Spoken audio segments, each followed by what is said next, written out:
Welcome back my dear friends. आज हम बात करने वाले हैं सीआरएम बेस्ड टॉप 30 क्वेश्चंस के बारे में, जो कि डीएफसीसीएल के एग्जाम के लिए बहुत ही ज़्यादा इंपॉर्टेंट है। तो पूरा वीडियो शुरू से लेकर लास्ट तक ध्यान से देखना। साथ ही साथ अगर आप हमारे चैनल फर्स्ट टाइम विजिट करें, चैनल को सब्सक्राइब जरूर कर लेना, बेल आइकन को जरूर प्रेस करना, ताकि क्वेश्चन जब नया वीडियो अपलोड हो उसकी नोटिफिकेशन आपको सबसे पहले मिल सके। अगर फ्रेंड्स आपको हमारे प्रीवियस वीडियो देखने हैं तो प्लेलिस्ट में जाके आप देख सकते हैं, वहाँ पर आपको डीएफसीसीएल से रिलेटेड सारे वीडियोज़ मिल जाएंगे। ठीक है, तो फ्रेंड्स ये टॉप 30 क्वेश्चंस का एक टेस्ट है, तो पूरा क्वेश्चन को ध्यान से देखना है, एक एक क्वेश्चन का आंसर।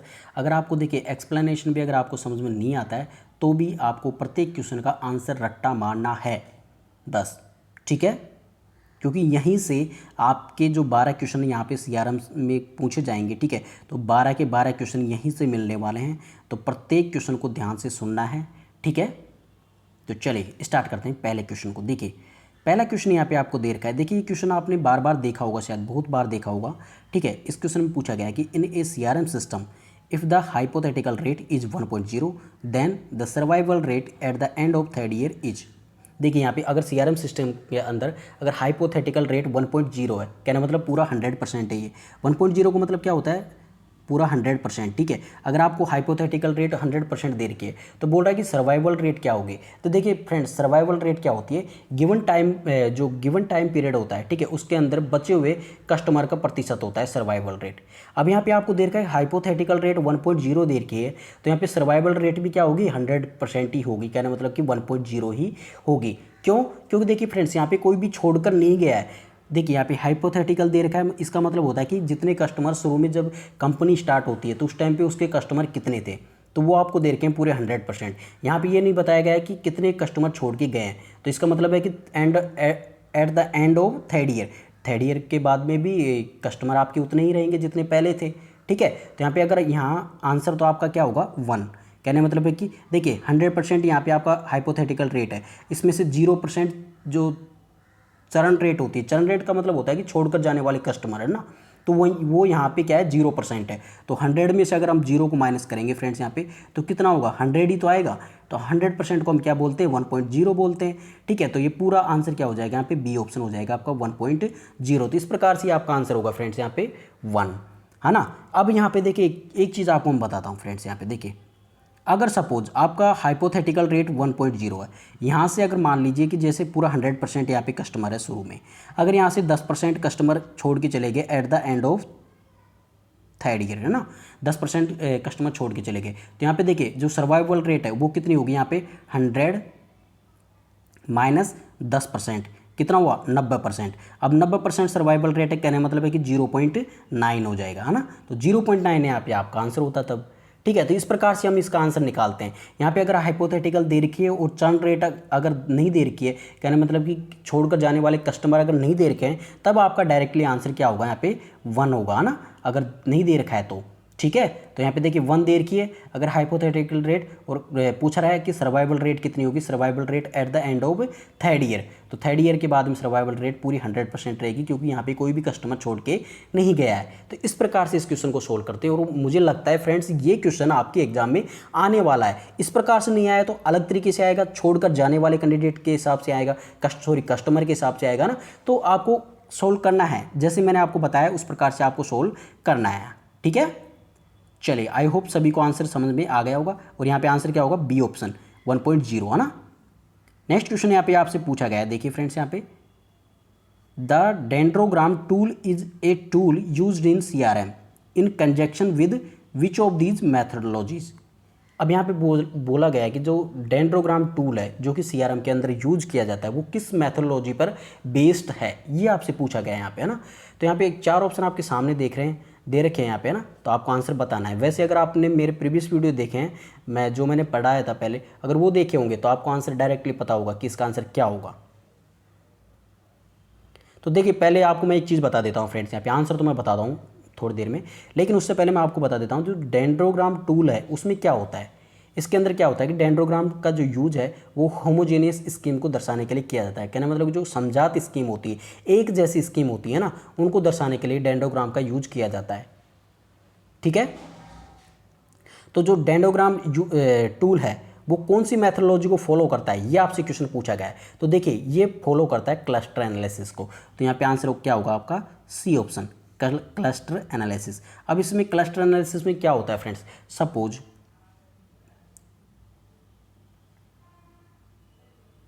देखिए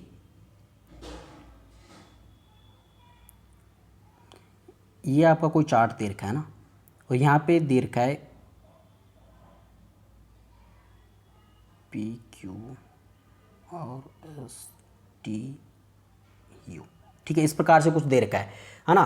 तो यहाँ पे देखिए मतलब कहना मतलब है कि जो स्कीम है वो आपको यहाँ पे दर्शाई गई है P Q R S T U, इस हिसाब से, है ना। तो यहाँ पे देखिए आपको जो डेंडोग्राम है वो क्या शो करता है, यहाँ पे क्या दर्शाता है कि देखिए जो एक ही लेवल के हैं यहाँ पे, जैसे पी और क्यू है यहाँ पे लगभग सेम लेवल के स्कीम है ये, है ना। और जो टी और यू है वो भी यहाँ पे सेम लेवल की स्कीम है, और जो आर और एस है वो यहाँ पे थोड़ी सी डिफरेंट टाइप की स्कीम है ना। तो इसको जो दर्शाने का जो काम करता है वो क्या करता है, डेंडोग्राम करता है, ठीक है। और जो ये मेथड है उसको हम क्या कहते हैं, क्लस्टर एनालिसिस मेथड कहते हैं। इसके अंदर क्या होता है कि स्कीम्स को एक दर्शाने का ये कार्य करता है, मतलब स्कीम कौन कौन सी स्कीम एक ही लेवल की है, कौन कौन सी डिफरेंट लेवल की है, इसको ये शो करता है ना।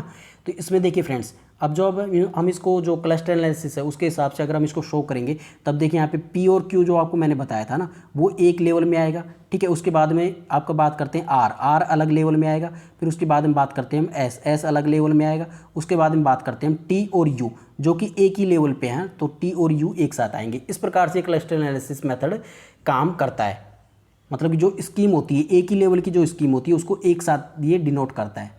समझ में आ गया फ्रेंड्स यहाँ पे सभी को। तो आंसर क्या होगा यहाँ पे, क्लस्टर एनालिसिस, ठीक है। तो उस मेथड को हम क्या बोलते हैं, जो एक ही सभी जो एक जैसी होमोजेनियस स्कीम होती है उसको एक साथ दर्शाता है, ठीक है। तो उसको हम क्या बोलते हैं, क्लस्टर एनालिसिस मेथड। समझ में आ गया फ्रेंड्स यहाँ पे सभी को। चलिए आंसर क्या होगा यहाँ पे, क्लस्टर एनालिसिस, ठीक है। नेक्स्ट क्वेश्चन देखते हैं यहाँ पे, क्वेश्चन नंबर 3। क्वेश्चन नंबर 3 में आपसे पूछा गया है, in the context of CRM what does the abbreviation SFA stands for. जो SFA है उसकी फुल फॉर्म यहाँ पे आपसे पूछे गए। वैसे आपको देखिए आपको मैंने बताया था कि मैंने फुल फॉर्म वाला भी एक वीडियो बनाया था ना, अगर आप हमारे प्रीवियस वीडियो देखे हुए जाके जो यहाँ पे DFCCL से रिलेटेड है, तो उसके अंदर मैंने फुल फॉर्म वाला एक मोटी मोटी हेडिंग में आपको बता रखा है कि full forms, important full forms के नाम से ना। तो वो वीडियो आप जाके देखिए, उसमें आपको सभी प्रकार की इंपॉर्टेंट फुल फॉर्म्स आपको वहाँ पे मिल जाएंगे, क्योंकि यहाँ पे एक क्वेश्चन डेफिनेटली फुल फॉर्म से आने वाला है। तो यहाँ पे देखिए SFA की जो फुल फॉर्म है वो क्या होगी, मुझे लगता है कि सभी को पता होगा कि SFA की फुल फॉर्म क्या होती है। तो यहाँ पे 4 ऑप्शन आपके सामने, आंसर क्या होगा यहाँ पे, सेल्स फोर्स ऑटोमेशन। तो यहाँ पे सी ऑप्शन बिल्कुल आपका यहाँ पे करेक्ट आंसर हो जाएगा, सेल्स फोर्स ऑटोमेशन ना, ये होता है SFA की फुल फॉर्म। अगर देखिए फ्रेंड्स यहाँ पे आपसे पूछा जाए ASP की फुल फॉर्म क्या होती है, कुछ इंपॉर्टेंट फुल फॉर्म से भी आपको मैं बता देता हूँ। ASP की फुल फॉर्म क्या होती है, एप्लीकेशन सर्विस प्रोवाइडर होती है। याद रखना बहुत ज़्यादा इंपॉर्टेंट है। एक चीज़ है आपकी यहाँ पे CRM की फुल फॉर्म तो आप सभी को पता होगा, कस्टमर रिलेशनशिप मैनेजमेंट होती है। तो देखिए जितने भी इंपॉर्टेंट फुल फॉर्म्स है वो उस वीडियो में जाके देखिए, आपको वहाँ पे सभी फुल फॉर्म्स मिल जाएंगी, ठीक है। तो चलिए फ्रेंड्स यहाँ पे आंसर क्या होगा, यहाँ पे सेल्स फोर्स ऑटोमेशन, है ना। तो सी ऑप्शन बिल्कुल करेक्ट आंसर आपका हो जाएगा। नेक्स्ट क्वेश्चन देखते हैं यहाँ पे, क्वेश्चन नंबर 4 देखिए, what is the name of the data visualisation tool that depicts, जो कि दर्शाता है लॉजिकल अरेंजमेंट ऑफ कीवर्ड्स का logical arrangement within a textual content, एक टेक्सचुअल कंटेंट के भीतर। तो उस डेटा विजुअलाइजेशन टूल का नाम यहाँ पे आपको बताना है। इसमें क्या होता है, the size of each word in the depiction usually indicates the frequency and importance of the word. इसमें क्या होता है कि जो साइज होती है ना, जो वर्ड की साइज होती है, ठीक है, जो दर्शाया गया वर्ड है उसकी साइज है, वो क्या शो करती है यहाँ पे, फ्रीक्वेंसी, उस वर्ड की फ्रीक्वेंसी कितनी है और उसका इंपॉर्टेंस कितना है, ठीक है, ये सब चीज़ें उसमें शो करता है। तो यहाँ पे आंसर क्या होगा, उस डेटा विजुअलाइजेशन टूल का नाम क्या होगा फ्रेंड्स। यहाँ पे 4 ऑप्शन आपके सामने दे रखे हैं यहाँ पे, Meta tag, world cloud, heat map, dendrogram. तो आंसर तो यहाँ पे क्या होगा फ्रेंड्स, यहाँ पे वर्ल्ड क्लाउड।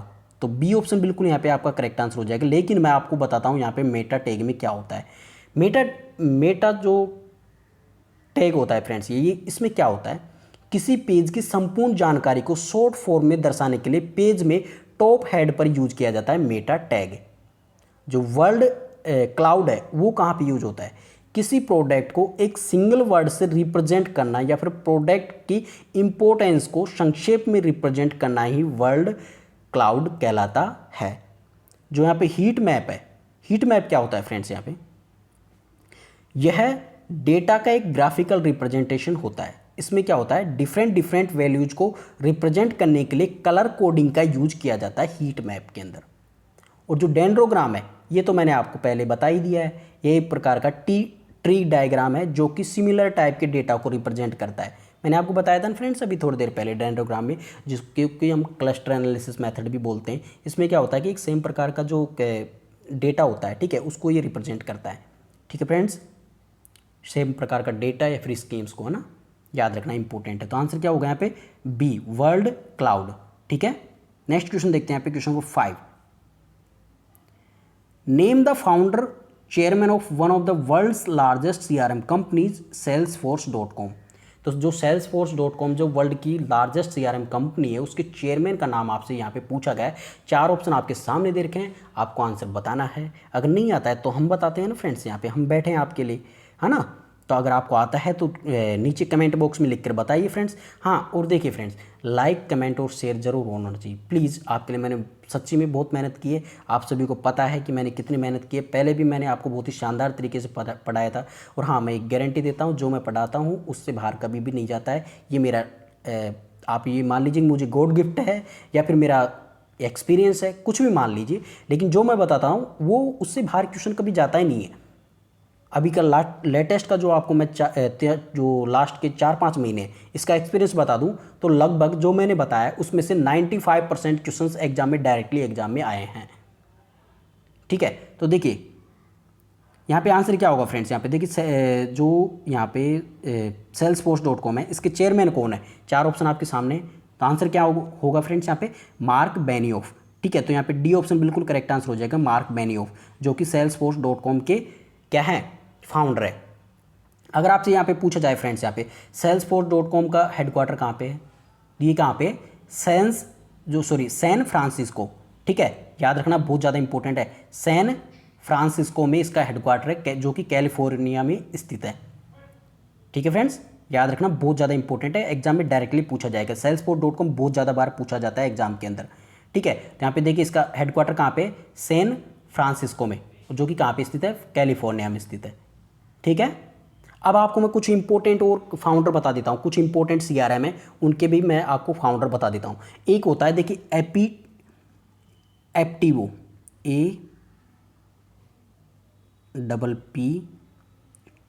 APPTIVO, ये भी एक CRM है। इसका फाउंडर है वो कौन है? वो है बेस्टिन गेराल्ड। याद रखना, क्या है? मतलब BASTIN, बेस्टिन गेराल्ड है इसके फाउंडर। एक होता है फ्रेंड्स यहाँ पे फ्रेशवर्क। ठीक है, FRESH, फ्रेशवर्क्स। ठीक है, इसके फाउंडर भी आपसे पूछे जा सकते हैं। ठीक है, तो इसके फाउंडर कौन है? ग्रीस मथुरुबूथम। ठीक है, याद रखना, ग्रीस मथुरु, MATHRU, माथुरु बूथम, BOOTHAM, बूथम। ठीक है, ग्रीस मथुरुबूथम है, जो कि फ्रेशवर्क्स के फाउंडर है। ठीक है, इंपॉर्टेंट है, ये भी CRM है। ठीक है, नेक्स्ट है यहाँ पे एक होता है हबस्पॉट के फाउंडर कौन है? ब्रायन हेलिगन। इंपॉर्टेंट है, याद रखना, ब्रायन हेलिगन क्या है? हबस्पॉट के फाउंडर है, ब्रायन हबस्पॉट। देखिए हबस्पॉट आपको मैंने बताया था, वैसे तो अगर आपने प्रीवियस वीडियो देखे हैं ना फ्रेंड्स जिनको भी, उनको ये बहुत अच्छे तरीके से समझ में आएगा। तो यहाँ पे देखिए हबस्पॉट के फाउंडर कौन है? ब्रायन हेलिगन। ठीक है, HALLIGAN, हेलिगन। इंपॉर्टेंट है, याद रखना। नेक्स्ट बात करते हैं इन्फोर के फाउंडर कौन है? ये भी आपसे एग्जाम में पूछा जा सकता है। ठीक है, तो इन्फोर INFOR, जो इन्फोर CRM है, ये CRM का टाइप है इन्फॉर्म। ठीक है, ये भी एक टाइप का CRM है। इसके फाउंडर कौन है? Charles Philips. इंपॉर्टेंट है, याद रखना, कौन है? Charles Phillips. एक है यहाँ पे इनसाइटली, INSIGHTLY, GHTLY, इंसाइटली, ये भी CRM है। और इसके फाउंडर कौन है? Anthony Smith. इंपॉर्टेंट है, याद रखना क्या है इसके फाउंडर, एंथोनी स्मिथ। देखिए फ्रेंड्स, यहाँ पे फाउंडर का भी मैं आपको एक अलग से वीडियो बना के दे दूंगा, डोंट वरी, आपको मैं बहुत इंपॉर्टेंट एक वीडियो बना के दे दूंगा, उसमें भी आपको सब कुछ क्लियर हो जाएगा। लेकिन अभी के लिए आपको याद रख लेना है, ठीक है। इंसाइटली के फाउंडर कौन है? एंथोनी स्मिथ, है ना। नेक्स्ट यहाँ पे एक CRM आपका आता है ओरेकल। ओरेकल जो CRM है, इसके फाउंडर कौन है? इसके फाउंडर कौन है फ्रेंड्स? यहाँ पे mark heard and सैफरा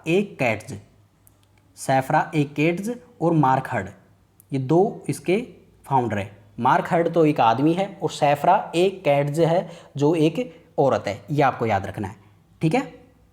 mark heard आपको याद रखना है, डायरेक्टली एग्जाम में ये पूछा जाएगा, मार्क हर्ड एंड सैफरा, ठीक है। मार्क हर्ड एंड सैफरा दोनों इसके फाउंडर है। एक आता है आपका यहाँ पे सुगर CRM, SUGAR, ये भी बहुत ज़्यादा इंपॉर्टेंट है, सुगर CRM। इसके फाउंडर भी आपसे डायरेक्टली एग्जाम में पूछे जाते हैं। तो इसका फाउंडर कौन होगा? क्रेग चार्ल्टन, याद रखना इंपॉर्टेंट है, क्रेग CHARLTON, चार्ल्टन, ठीक है, Charlton, Craig CRAIG, Craig Charlton, याद रखना इंपॉर्टेंट है ना। सुगर CRM का फाउंडर कौन है? क्रेग चार्ल्टन है। तो आपको ये मैंने इंपॉर्टेंट फाउंडर बताए, इनको याद रखना है फ्रेंड्स। और यहाँ पे इसका आंसर क्या था? मार्क बेनियोफ था ही salesforce.com का फाउंडर, ठीक है। एक क्वेश्चन आपसे यहाँ पे पूछा गया है, यहाँ पे क्वेश्चन नंबर 6 देखिए। The value that is obtained from a customer's positive word of mouth through which we can get additional customers is called. The value that is obtained from a customer's positive word of mouth, मतलब कि जो customer अगर कोई product किसी company से खरीदता है और वो उस प्रोडक्ट के बारे में किसी अन्य कस्टमर को बताता है और उसके थ्रू फिर जो अन्य कस्टमर है, दूसरा कस्टमर है, वो उस प्रोडक्ट को खरीदता है, तो इस जो ये पूरी प्रोसेस है, ठीक है, तो जो एडिशनल कस्टमर है उसको हम क्या बोलेंगे? जो दूसरा नया कस्टमर जो यहाँ पे जुड़ा है वर्ड ऑफ माउथ के थ्रू, ठीक है, मतलब बोलने के मतलब किसी दूसरे के समझाने के बाद में जो नया कस्टमर बनाया, एडिशनल कस्टमर बनाया, उसको हम क्या बोलेंगे? यहाँ पे 4 ऑप्शन आपके सामने दे रखे हैं, customer referral value, customer click through rate, या फिर कस्टमर फ्रिक्वेंसी वैल्यू, या फिर कस्टमर लाइफ टाइम वैल्यू। यहाँ पे 4 टाइप की आपके यहाँ पे वैल्यू दे रखी है, बहुत ज़्यादा इंपॉर्टेंट है, चारों के बारे में आपको बताने वाला हूँ, आपको इसका आंसर सोचना है बस। तो इसका आंसर क्या होगा फ्रेंड्स? 4 आपके सामने ऑप्शन दे रखे हैं, बताइए फटाफट इसका आंसर क्या होगा।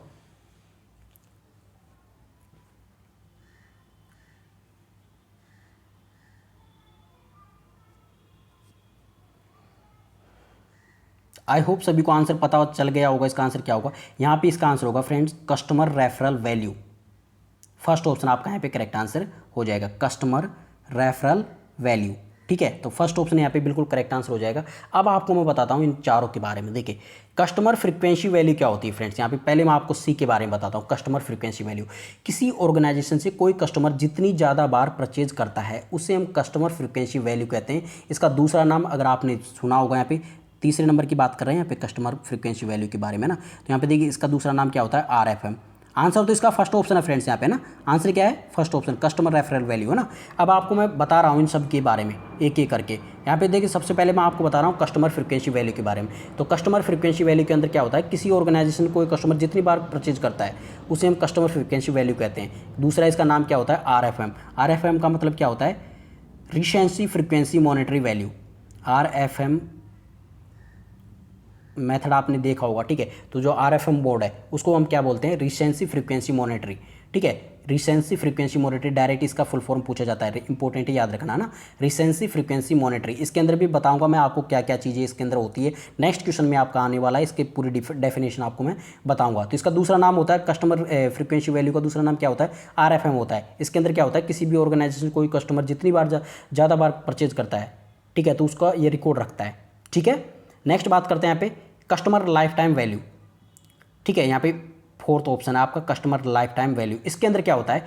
किसी ऑर्गेनाइजेशन से कोई कस्टमर पूरी ज़िंदगी में जो कुछ भी खरीदता है, पूरी ज़िंदगी भर में, पूरे लाइफ टाइम के अंदर जो कुछ भी किसी ऑर्गेनाइजेशन से कोई कस्टमर खरीदता है तो उसको हम, उसका रिकॉर्ड हम कस्टमर लाइफ टाइम वैल्यू के अंदर रखते हैं, जो जो कुछ भी खरीदता है पूरी ज़िंदगी भर में कोई कस्टमर, तो उसका रिकॉर्ड है ना जो कस्टमर लाइफ टाइम वैल्यू के अंदर रिकॉर्ड किया जाता है। ठीक है, नेक्स्ट बात करते हैं यहाँ पे customer click through rate, B option है, इसके बारे में आपको बताता हूँ। इसके अंदर क्या होता है फ्रेंड्स, यहाँ पे किसी भी ऑर्गेनाइजेशन के प्रोडक्ट और सर्विस के एडवर्टाइजिंग लिंक के द्वारा, जो किसी भी ऑर्गेनाइजेशन है उसका प्रोडक्ट और सर्विस का जो एडवर्टाइजिंग लिंक है उसके द्वारा एक साथ जितने कस्टमर उस वेबसाइट पर विजिट करते हैं, अगर जैसे देखिए यहाँ पे लिंक कैसे देता है फ्रेंड्स, यहाँ पे या तो ईमेल के थ्रू देता है या फिर एडवर्टाइजिंग किसी भी साइट के ऊपर एडवर्टाइजिंग देता है ये। ठीक है, तो अब वहाँ पे अगर आप उस प्रोडक्ट के ऊपर जो लिंक दे रखा है उसके अगर हम ऊपर हम क्लिक करते हैं, ठीक है, तो एक साथ जितने कस्टमर उस वेबसाइट पर विजिट करते हैं तो उसे हम क्या बोलते हैं, कस्टमर क्लिक थ्रू वैल्यू। याद रखना फ्रेंड्स, बहुत ज़्यादा important, customer click through rate या फिर वैल्यू क्या चीज़ होती है। एक साथ जितने कस्टमर उस वेबसाइट पर विजिट करते हैं जो एडवर्टाइजमेंट का जो लिंक दे रखा है उसके ऊपर क्लिक करने के बाद में, ठीक है, तो इसको हम बोलते हैं कस्टमर क्लिक थ्रू वैल्यू या फिर रेट। एक आपका यहाँ पे फर्स्ट नंबर का जो कि आपको मैंने बता दिया है, ठीक है, किसी दूसरे के मुंह के थ्रू सुन के किसी कस्टमर के कहने पर कोई नया कस्टमर किसी ऑर्गेनाइजेशन का प्रोडक्ट परचेज करता है तो उसे हम कस्टमर रेफरल वैल्यू कहते हैं। तो आपको सभी के चारों के बारे में समझ में आ गया फ्रेंड्स यहाँ पे, तो आपको यहाँ पे याद रखना है, बहुत ज़्यादा इंपॉर्टेंट है। ठीक है, चलिए नेक्स्ट क्वेश्चन देखते हैं। यहाँ पे क्वेश्चन नंबर 7 देखते हैं, तो आंसर क्या होगा यहाँ पे, customer referral value, first option यहाँ पे आपका करेक्ट आंसर हो जाएगा। नेक्स्ट क्वेश्चन देखिए यहाँ पे, देखिए क्वेश्चन नंबर 7 देखिए, in a typical sales funnel which of these segments would be the largest segment. जो टिपिकल सेल्स फनल होता है, सेल्स फनल का मतलब समझते हो फ्रेंड्स, यहाँ पे आप किसी किराने की दुकान पर जाते हो, किराने का मतलब है कि यहाँ पे सभी प्रकार की चीज़ें वहाँ पे मिलती है ना, जो डेली लाइफ में जो यूज़ होती है ना। तो देखिए जो किराने की दुकान पर अगर आप गए, आपने वहाँ से किराने जो शॉपकीपर है उससे आपने मांगा कि अंकल मुझे थोड़ा सा तेल दे दीजिए, तो वो अंकल आपको अगर किसी बर्तन में अगर आप लेके गए हो तो उसके अंदर जो फनल लगाता है, फनल इस टाइप का होता है, आपने देखा होगा यहाँ पे फनल इस टाइप का होता है ना, तो फनल जो लगाता है वो वहाँ पे ये पकड़ने का डंडा होता है, ठीक है, तो फनल लगा के जो वो ऑयल जो आप तेल लेते हो उसको वो जैसे आपके पास ये कोई बर्तन है तेल लेने के लिए ना, तो उसके अंदर जो फनल लगा के वो तेल डालता है ना, तो इसको हम बोलते हैं फनल। ये समझ में आ गया फ्रेंड्स यहाँ पे फनल क्या होता है। अब यहाँ पे सेल्स फनल भी बनता है, सेल्स फनल भी कुछ इसी टाइप का फनल बनता है, जो फनल टाइप का है इसी प्रकार का, मतलब कि जो ऊपर फनल का मतलब ऊपर से चौड़ा होता है और नीचे नीचे ये जाता है, जब ये सकड़ा होता जाता है, तो इस प्रकार से ये सेल्स फनल बनता है। ऊपर तो ज़्यादा है, फिर उससे कम, फिर उससे कम, फिर उससे कम, तो ये सेल्स फनल होता है। इसके अंदर बोल रहा है कि जो लार्जेस्ट सेगमेंट होता है वो कौन सा होता है, जो सेल्स फनल का, तो लार्जेस्ट सेगमेंट आपके सामने दिख रहा है, लार्जेस्ट सेगमेंट कौन सा है यहाँ पे, ऊपर का सेगमेंट है, वही तो लार्जेस्ट है यहाँ पे। तो यहाँ सेल्स की बात करें तो सेल्स के अंदर किस प्रकार का ये फनल है, तो कौन सा फनल यहाँ पे सबसे पहले आता है, जो लार्जेस्ट फनल होता है यहाँ पे ऊपरी ऊपर का, ये अवेयरनेस वाला होता है। क्या होता है, अवेयरनेस वाला होता है। इसके अंदर क्या होता है, प्रोडक्ट के बारे में जानना होता है, मतलब कि प्रोडक्ट के बारे में जानकारी देनी पड़ती है किसी भी ऑर्गेनाइजेशन को। अपना जो प्रोडक्ट है उसको सभी लोगों को बताना पड़ता है कि भाई मेरे पास ये प्रोडक्ट है, प्लीज़ देखिए देखिए देखिए। तो उसके लिए वो क्या करता है, एडवर्टाइजिंग करता है उसके बारे में ना। तो यहाँ पे सबसे बड़ा जो इसका सेगमेंट होता है, ठीक है, तो वो कौन सा होता है यहाँ पे, अवेयरनेस वाला होता है ना, उसके बारे में प्रोडक्ट के बारे में अवेयरनेस में फैलाता है वो सभी के बारे में, भाई ये प्रोडक्ट है हमारे पास, इसको आप खरीदो। ठीक है, तो यहाँ पे आंसर तो आपका क्या होगा, people who are aware of the product है ना। तो ये सबसे बड़ा सेगमेंट कौन सा होता है यहाँ पे, ऊपर वाला जो सबसे बड़ा सेगमेंट होता है सेल्स फनल के अंदर, वो कौन सा होता है, people who are aware of the product, और उसको हम क्या बोलते हैं, अवेयरनेस। जो ये सेगमेंट होता है ऊपर ऊपर वाला उसको अवेयरनेस वाला बोलते हैं। इसके देखिए यहाँ पे 4 सेगमेंट होते हैं इसके अंदर। जैसे किसी कंपनी का कोई प्रोडक्ट खरीदने के लिए कस्टमर 4 स्टेप से गुजरता है, 4 स्टेज से। कैसे, सबसे पहले तो अवेयरनेस वाला होता है सेगमेंट है ना, जो इसके बाद वाला सेगमेंट होता है उसको हम बोलते हैं इंटरेस्ट। जो तीसरे नंबर का सेगमेंट होता है उसको हम बोलते हैं डिजायर है, और जो चौथे नंबर का सेगमेंट होता है उसको हम बोलते हैं एक्शन। जो एक्शन होता है वो सबसे नीचे होता है। कहने मतलब ये तो नहीं है कि जितने भी जितने भी कस्टमर है उन्होंने जो चीज़ प्रोडक्ट देखा वो सभी ने खरीद लिया, ऐसा तो हो नहीं सकता है ना। तो यहाँ पे डिक्रीमेंट होता रहता है, भाई प्रोडक्ट तो बहुत सारे लोगों ने देखा, उसमें से कुछ ने उसमें इंटरेस्ट लिया, फिर उसके बाद में कुछ ने उसमें से डिजायर की, मतलब उसने इच्छा जाहिर की कि भाई हाँ मैं ये प्रोडक्ट खरीदूंगा, और फिर उसमें से भी कुछ ने एक्शन किया, कहने मतलब उन्होंने प्रोडक्ट खरीद ही लिया। तो इस प्रकार से ये फनल बनता है। तो यहाँ पे सबसे लास्ट में आता है कौन सा आता है, एक्शन वाला आता है, ठीक है। तो एक्शन वाला फनल होता है, सेगमेंट होता है, ठीक है, वो सबसे लास्ट में आता है। उससे पहले कौन सा आता है, डिजायर वाला आता है। उससे पहले कौन सा आता है, इंटरेस्ट वाला होता है। और सबसे ऊपर कौन सा वाला आता है, अवेयरनेस वाला आता है। तो इसी प्रकार से अवेयरनेस के अकॉर्डिंग ही इसका आंसर क्या होगा यहाँ पे, B option, people who are aware of the product. तो यहाँ पे लार्जेस्ट सेगमेंट कौन सा होगा, बी ऑप्शन। तो इस प्रकार से हम इस क्वेश्चन का आंसर करते हैं। तो आंसर क्या होगा यहाँ पे, people who are aware of the product, ठीक है। नेक्स्ट क्वेश्चन देखते हैं यहाँ पे, क्वेश्चन नंबर 8 देखिए फ्रेंड्स। यहाँ पे देखिए, in a CRM database a set of information stored in a row of database and pertaining to one cluster is called. जो CRM डेटाबेस होता है उसके अंदर a set of information stored होती है, ठीक है, किसमें, रो में होती है, ठीक है। तो यहाँ पे पूछ रहा है कि उसको हम बोलते क्या हैं, जो इन्फॉर्मेशन स्टोर्ड होती है CRM के अंदर, ठीक है, एक रो के अंदर, ठीक है। तो उसको हम बोलते क्या हैं, जो एक क्लस्टर के अंदर जो स्टोर्ड होती है उसकी जो इन्फॉर्मेशन है, ठीक है, जो डेटा है वो स्टोर्ड रहता है, ठीक है, उसको हम क्या बोलते हैं, जो स्टोर्ड रखते हैं उसको हम क्या बोलते हैं, फ्लो बोलते हैं, रिकॉर्ड बोलते हैं, क्लस्टर बोलते हैं, फैक्ट्री बोलते हैं। तो आपको मैंने बताया था, अगर आपने मेरे वीडियो देखे ना फ्रेंड्स, यहाँ पे ना CRM बेस्ड जितने भी मैंने आपको वीडियोस करवाए थे, तो आपको आंसर, इसका आंसर आ जाना चाहिए था अब तक, है ना। तो आंसर क्या होगा यहाँ पे, बी ऑप्शन, उसको हम क्या बोलते हैं, रिकॉर्ड बोलते हैं। तो बी ऑप्शन बिल्कुल यहाँ पे करेक्ट आंसर आपका हो जाएगा। अब देखिए, आपको मैं ये चारों फैक्टर के बारे में बताता हूँ। फ्लो क्या होता है, फ्लो होता है इसमें किसी ऑर्गेनाइजेशन के प्रोडक्ट के फ्लो को रिकॉर्ड किया जाता है। फ्लो के बेस पर ही उस ऑर्गेनाइजेशन की टीम वर्क करती है। फ्लो के अंदर क्या होता है, जो फर्स्ट आपका ऑप्शन है यहाँ पे फ्लो के अंदर क्या होता है, किसी ऑर्गेनाइजेशन प्रोडक्ट के फ्लो को यहाँ पे रिप्रेजेंट किया जाता है, और इसी फ्लो के बेस पे उस जो ऑर्गेनाइजेशन है उसके जितने भी टीम मेंबर हैं, यहाँ पे टीम के है जितनी भी उसकी, ठीक है, वो उसके ऊपर ही वर्क करती है, उस फ्लो के ऊपर ही, ठीक है। नेक्स्ट बात करते हैं यहाँ पे रिकॉर्ड का, तो मैंने आपको बता दिया, किसी कंपनी के द्वारा अपने कस्टमर की संपूर्ण जानकारी रखना है, क्या कहलाता है, रिकॉर्ड कहलाता है। जैसे कि नाम उसका, या फिर उसने क्या क्या ऑर्डर किया है वहाँ से, ठीक है, उसका डेटा यहाँ पे रिकॉर्ड करना, या फिर उसने जो उसका बिलिंग इन्फॉर्मेशन है, जो उसने बिल पे किया है उसका इन्फॉर्मेशन, जो उसने क्रेडिट किया है उसका इन्फॉर्मेशन, ये सभी चीज़ें क्या रखती है, इसमें रिकॉर्ड के अंदर सेव रहती है, स्टोर्ड रहती है। नेक्स्ट बात करते हैं यहाँ पे क्लस्टर, तीसरे नंबर का आता है यहाँ पे क्लस्टर के अंदर क्या होता है, यह CRM का एक महत्वपूर्ण फंक्शन होता है, जिसके अंदर क्या होता है, कंपनी अपने कस्टमर को स्पेसिफिक और personalised services and products provide कराती है इसके अंदर, क्लस्टर के अंदर, ठीक है। नेक्स्ट है यहाँ पे फैक्टर के अंदर क्या होता है फ्रेंड्स, यहाँ पे किसी ऑर्गेनाइजेशन को अपने गोल्स तक पहुंचने के लिए दो प्रकार के फैक्टर्स से गुजरना पड़ता है। कौन कौन से, एक तो एजेंट्स, उसके दो फैक्टर होते हैं, और उसके गोल को अचीव करने के लिए कोई भी कंपनी है ना, कोई भी ऑर्गेनाइजेशन है, वो अपने गोल को अचीव ओनली दो फैक्टर के थ्रू ही कर सकती है। पहला यहाँ पे एजेंट्स, दूसरा यहाँ पर रिप्रेजेंटेटिव्स। पहला कौन सा है, एजेंट्स, और दूसरा होता है रिप्रेजेंटेटिव, ठीक है। अब जो रिप्रेजेंटेटिव और एजेंट्स दोनों अगर अच्छे हैं तो कोई भी कंपनी अपना गोल आसानी से अचीव कर सकती है, ठीक है। तो यहाँ पे फैक्टर का मतलब समझ गए आप, फैक्टर का मतलब होता है पहुँचा, मतलब जो कोई भी ऑर्गेनाइजेशन है वो अपने गोल तक पहुँचने के लिए दो प्रकार के फैक्टर से गुजरती है, एजेंट और रिप्रेजेंटेटिव। इनकी सहायता से ही वो अपने गोल को अचीव कर सकती है। तो ये होते हैं फैक्टर्स, ठीक है। तो आपको मैंने सभी के बारे में बता दिया। आंसर क्या होगा यहाँ पे, रिकॉर्ड। आंसर क्या होगा यहाँ पे, रिकॉर्ड, रट्टा मार लेना इसको भी। नेक्स्ट क्वेश्चन देखते हैं यहाँ पे, क्वेश्चन नंबर 9 देखिए। In case of CRM what does RF stands for RFM model. अब मैंने आपको पहले बताया था ना RFM के बारे में, यहाँ पे आने वाला है ना। तो यहाँ पे बोल रहा है कि RF स्टैंड्स फॉर, जो RFM है पूरा, ये RFM मॉडल है, उसके अंदर RF किसके लिए यहाँ पे स्टैंड करता है, ओनली RF के बारे में पूछा गया है। लेकिन आपको मैं इसकी फुल फॉर्म बता देता हूँ। इसकी फुल फॉर्म होती है recency, frequency and monetary value. RFM की फुल फॉर्म होती है, जो RFM मॉडल होता है उसकी फुल फॉर्म क्या होती है, रिसेंसी, फ्रीक्वेंसी और मॉनेटरी।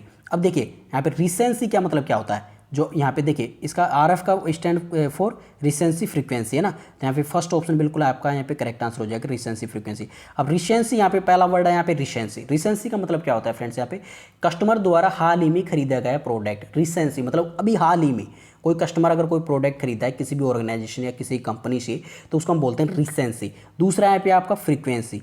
फ्रीक्वेंसी का मतलब क्या होता है फ्रेंड्स, यहाँ पे कस्टमर द्वारा कितनी बार उसी प्रोडक्ट को खरीदा गया है, बार बार।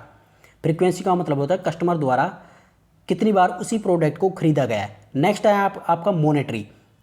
तीसरा एम का मतलब यहाँ पे RFM मॉडल है, इसके अंदर तीसरा आता है आपका मॉनेटरी वैल्यू। मॉनेटरी वैल्यू होता है, वैल्यू, ठीक है। अब मॉनेटरी वैल्यू क्या होती है फ्रेंड्स? मॉनेटरी वैल्यू का मतलब होता है कस्टमर द्वारा पे किया गया अमाउंट, मतलब कस्टमर द्वारा किसी भी प्रोडक्ट को खरीदने में पे किया गया अमाउंट होता है, वो क्या होता है? मॉनेटरी वैल्यू कहलाता है। तो ये RFM मॉडल का आपको समझ में आ गया फ्रेंड्स। यहाँ पे रिसेंसी फ्रीक्वेंसी मॉनेटरी का मतलब, रिसेंसी का मतलब हाल ही में जो प्रोडक्ट खरीदा गया है, फ्रीक्वेंसी का मतलब उसी प्रोडक्ट को कितनी बार खरीदा गया है, ठीक है, उसी कस्टमर के द्वारा किसी एक पर्टिकुलर प्रोडक्ट को कितनी बार खरीदा गया है, वो फ्रीक्वेंसी के अंदर उसका रिकॉर्ड आता है। जो मॉनेटरी वैल्यू है उसके अंदर क्या रिकॉर्ड आता है कि कस्टमर द्वारा किसी प्रोडक्ट को खरीदने में किया गया पे, या फिर किया जो अमाउंट वो पे करता है, ठीक है, उसका रिकॉर्ड रखा जाता है मॉनेटरी वैल्यू के अंदर। तो ये सभी चीज़ें क्या है कि RFM मॉडल में स्टोर रहती है। कौन कौन सी? रिसेंसी, फ्रीक्वेंसी और मॉनेटरी, ये तीनों चीज़ें किस में स्टोर होती है? RFM मॉडल के अंदर। याद रखना बहुत ज़्यादा इंपॉर्टेंट है। नेक्स्ट बात करते हैं, आंसर क्या होगा यहाँ पे फ्रेंड्स? यहाँ पर रिसेंसी फ्रीक्वेंसी, फर्स्ट ऑप्शन आपका यहाँ पे करेक्ट आंसर हो जाएगा। चलिए नेक्स्ट क्वेश्चन देखते हैं। यहाँ पे देखिए, the balanced score card, the balanced score card जिसको हम शॉर्टकट में बोलते हैं BSC, क्या बोलते हैं उसको हम शॉर्टकट में? BSC, ठीक है। तो ये क्या होता है? एक strategic planning and management system होता है जो कि was developed by 2 management gurus, जो कि 2 मैनेजमेंट गुरु के द्वारा ये डेवलप किया गया था, ये BSC बैलेंस्ड स्कोर कार्ड, है ना, जिसमें one of them is a famous professor from Harvard business school. एक तो उसमें से जो प्रोफेसर फेमस थे वो कहाँ से थे? हार्वर्ड बिजनेस स्कूल में। नेम द प्रोफेसर, उस प्रोफेसर का नाम आपको बताना है। 4 ऑप्शन आपके सामने दे रखे हैं यहाँ पे, आपको उन 4 ऑप्शनों में से आपको उसका नाम बताना है। तो जो बैलेंस्ड स्कोर कार्ड जो डेवलप किया गया था, ठीक है, क्रिएट किया गया था, वो किसके द्वारा किया गया था? जो 2 फेमस मैनेजमेंट गुरु थे उनका नाम है यहाँ पे फ्रेंड्स। एक तो इसके अंदर दे रखा है, दूसरे का नाम मैं बताने वाला हूँ, ठीक है। तो यहाँ पे आंसर क्या होगा? यहाँ पे डॉक्टर रॉबर्ट कापलान, ठीक है। तो डी ऑप्शन बिल्कुल करेक्ट आंसर हो जाएगा। उनमें से एक कौन सा था? रॉबर्ट कापलान था, ठीक है। और जो दूसरा गुरु था वो कौन था? Doctor David Norton. क्या था? Doctor David Norton, NORTON। जो डेविड नॉर्टन है वो और रॉबर्ट कापलान ने ये डेवलप किया था बैलेंस्ड स्कोर कार्ड, ठीक है। याद रखना बहुत ज़्यादा इंपॉर्टेंट है ना। अब आपको मैं कुछ और इंपॉर्टेंट प्रोफेसर और बता देता हूँ जो कि यहाँ पे इससे रिलेटेड है, CRM से रिलेटेड है, बहुत ज़्यादा बिजनेस से बहुत ज़्यादा इंपॉर्टेंट है वो, है ना। एक होता है EPRG